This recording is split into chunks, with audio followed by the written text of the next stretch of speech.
ખંભાતના ચુનારા સમાજના આગેવાનો દ્વારા મામલતદારશ્રી તેમજ પીઆઈશ્રીને આવેદનપત્ર આપવામાં આવ્યું।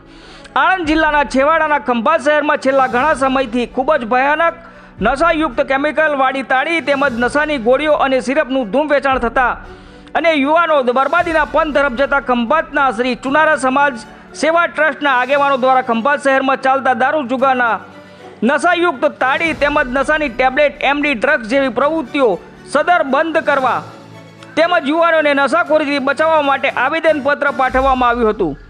આવેદનપત્ર આપવા માટે સમાજના શ્રી જીતેશભાઈ ચુનારા, સ્થાનિક કાઉન્સિલર પ્રફુલભાઈ ચુનારા તેમજ ચુનારા સમાજના અગ્રણી યુવા નેતા વિનેશભાઈ ઉર્ફે લાલાભાઈ ચુનારા, બિપિનભાઈ તેમજ નરેશભાઈ તથા સમાજના ભાઈઓ બહેનો મોટી સંખ્યામાં ઉપસ્થિત રહી મામલતદારશ્રી તેમજ ખંભાત શહેરના પીઆઈશ્રીને આવેદનપત્ર આપવામાં આવ્યું હતું।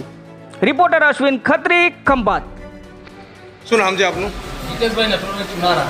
હવે જે શ્રી ચુનારા સમાજ સેવા ટ્રસ્ટના આપ પ્રમુખ છો, હા, તો કયા કારણોસર આપ આજે મામલતદારશ્રીને આવેદનપત્ર આપવા આવ્યો?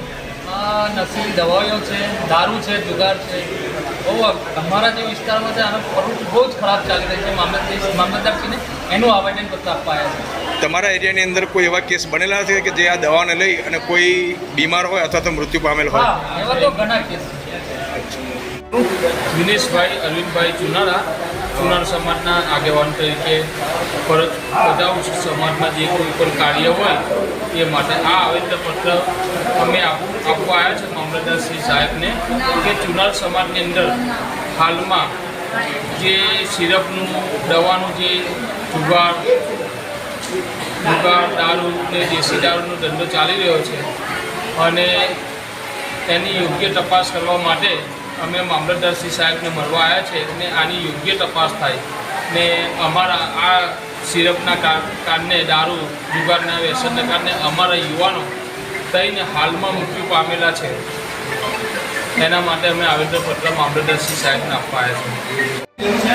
પ્રકાશભાઈ, આજે ચુનારા સેવા સમાજ ટ્રસ્ટ દ્વારા મામલતદારશ્રીને આવેદનપત્ર આપવાનો કાર્યક્રમ રાખવામાં આવ્યો છે, તો કયા વિષયને લઈ અને આજે આવેદનપત્ર આપવા માટે આપ આવ્યા છો?